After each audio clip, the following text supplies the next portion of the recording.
Janata Dal United की जो अंदरूनी कलह है, अंदरूनी लड़ाई है दो नेताओं के बीच, दो बड़े नेताओं के बीच, वो अब सतह पर आ चुकी है। ये बात हम इसलिए कह रहे हैं क्योंकि पटना के वेटनरी ग्राउंड पर पहले आप ये पोस्टर देखिए, आपको पूरी कहानी हम बताएंगे। तस्वीर आप देखिए, 26 नवंबर संविधान दिवस के रूप में मनाया जाता है और उसी दिन जनता दल यूनाइटेड जो है वो एक बड़ा कार्यक्रम पटना के वेटनरी ग्राउंड में मनाने जा रहा है। कार्यक्रम जो है वो भीम संसद और सम्मान समारोह के नाम से है।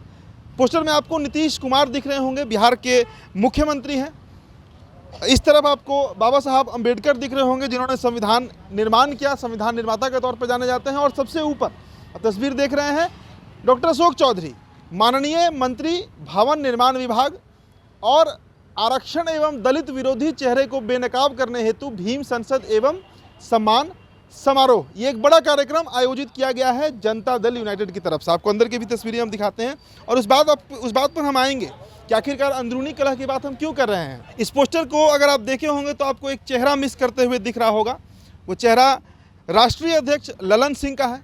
ललन सिंह कहीं भी तस्वीर में नहीं है और ये दृश्य पटना के वेटनरी ग्राउंड में ही नहीं, बल्कि आप यूँ कह समझिए कि पटना के कई जो महत्वपूर्ण चौराहे हैं वहाँ पर भी लगाया गया है और कहीं पर भी ललन सिंह नहीं दिख रहे हैं, जो कि एक बड़ी खबर है। और जदयू के भविष्य क्या होने वाला है, जदयू में भविष्य में अगले 2-3 सालों में, शायद इन तस्वीरों के माध्यम से आप इस बात को समझ पाएंगे। तो पहले आप तैयारी देख लीजिए कि तैयारी बड़ी जोर शोर से चल रही है। बिहार के सत्तारूढ़ दल सबसे बड़े नेता नीतीश कुमार की पार्टी यह कार्यक्रम करवा रही है।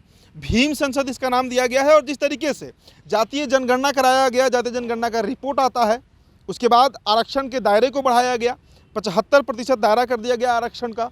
और नीतीश कुमार अब इसका श्रेय लेने के लिए ये एक बड़ा आयोजन, दलितों के हक में कहिए या दलितों के वोट बैंक के लिए कहिए, ये एक बड़ा कार्यक्रम जो है वो जेडीयू ऑर्गेनाइज कराई है और इसके नेता भवन निर्माण विभाग के मंत्री डॉक्टर अशोक चौधरी हैं। सवाल ये उठता है कि आखिरकार अशोक चौधरी का ये कार्यक्रम है, वो समाज से आते हैं, लेकिन ये किसी भी राजनीतिक पार्टी का मिनिमम प्रोटोकॉल होता है कि अगर उस पार्टी की तरफ से, उस पार्टी के द्वारा कोई आयोजन किया जाए, कोई इस तरीके का कार्यक्रम कराया जाए, तो उसमें जो राष्ट्रीय अध्यक्ष हैं वो तस्वीर में होते ही हैं। ये मिनिमम प्रोटोकॉल होता है किसी भी पार्टी का, ये कोई जेडीयू आरजेडी बीजेपी का मसला नहीं है।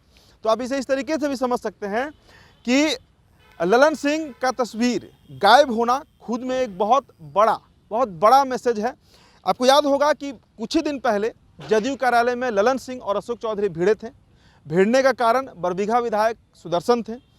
सुदर्शन ने ललन सिंह से ये कंप्लेन किया था, ये शिकायत उनकी तरफ से आई थी राष्ट्रीय अध्यक्ष को कि अशोक चौधरी जो है वो शेखपुरा बरबीघा का दौरा ज़्यादा कर रहे हैं और इस पर रोक लगनी चाहिए। इस पर ललन सिंह ने जब सवाल उठाया तो अशोक चौधरी ने सीधा पलटते हुए जवाब दिया था कि ये मसला मेरा है और आप होते कौन है बोलने वाले। ये लफ्ज़ और डॉक्टर अशोक चौधरी के थे।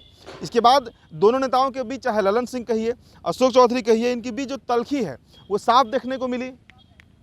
और उसके बाद से लगातार ये खबरें चलती रहीं कि आखिरकार क्या कारण है कि दोनों नेताओं के बीच इस तरीके की तल्खी और नीतीश कुमार का कहीं कोई इंटरफेरेंस नहीं होना। और फिर अगले दिन सीएम नीतीश कुमार जो है वो जाते हैं अशोक चौधरी के घर पर। यह भी एक बड़ा सांकेतिक मैसेज दिया गया ललन सिंह को। ललन सिंह की करीबियां लालू परिवार से कई बार इस पर सवाल उठ चुके हैं। नीतीश कुमार इसको लेकर भी चौकन्ने रहे हैं और नीतीश कुमार सब देखते समझते हैं, बोलते कम हैं।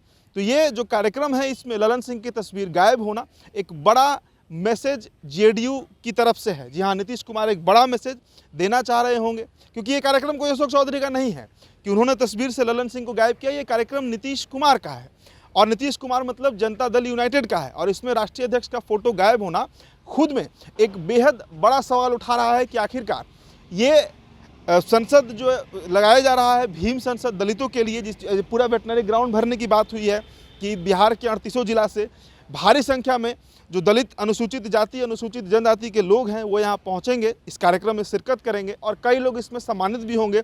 खुद मुख्यमंत्री नीतीश कुमार इस कार्यक्रम में सम्मिलित होने जा रहे हैं और अशोक चौधरी इसके नेता हैं, मतलब इस कार्यक्रम के नेता हैं। तो ऐसे में ये सवाल उठता है कि आखिरकार ललन सिंह का पोस्टर से क्यों गायब किया गया। बीच में कई बार ऐसे सवाल उठे हैं कि ललन सिंह जो है राष्ट्रीय अध्यक्ष के पद पर रहते हुए, उस जगह पर रहते हुए कई ऐसे नेता हुए, उपेंद्र कुशवाहा का आप नाम लीजिए, आरसीपी सिंह का आप नाम लीजिए, सुहेली मेहता कहिए, रणबीर नंदन कहिए, लंबी फहरिस्त है जिन्होंने ललन सिंह के खिलाफ नाराजगी जताई है और ये सारी बातें नीतीश कुमार ने सुनी है, नीतीश कुमार जानते हैं, समझते हैं।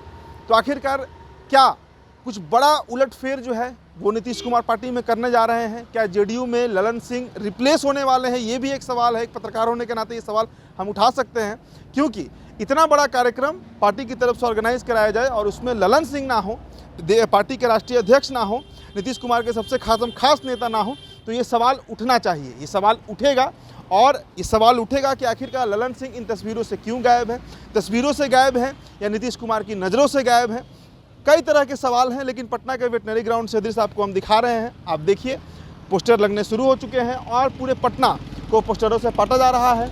तैयारियां जोर शोर से है और कई मजदूर यहाँ पर काम कर रहे हैं वेटनरी ग्राउंड में। लेकिन पटना के आप किसी भी गली चौराहे या मुख्य चौराहा जो है वहाँ पर जाइएगा तो इस तरीके के आपको पोस्टर्स, बैनर दिखेंगे, ललन सिंह गायब दिखेंगे, जो खुद में एक बड़ा सवाल खड़ा कर रहा है। और ये बात स्पष्ट तौर पर हम कह सकते हैं कि जदयू के अंदर कि जो अंदरूनी कला है, जिस बात से मैंने चर्चा की शुरुआत की थी, उसी बात पर वापस आ रहा हूँ कि जिस जनता दल यूनाइटेड के अंदर जो अंदरूनी कला नेताओं के बीच है वो अब ज़मीन पर सामने आ चुकी है। तो फिलहाल इस रिपोर्ट में इतना ही। मेरा नाम उदित तारन है, पटना के वेटनरी ग्राउंड से स्टोरी आपको हम दिखा रहे हैं। बहुत बहुत शुक्रिया।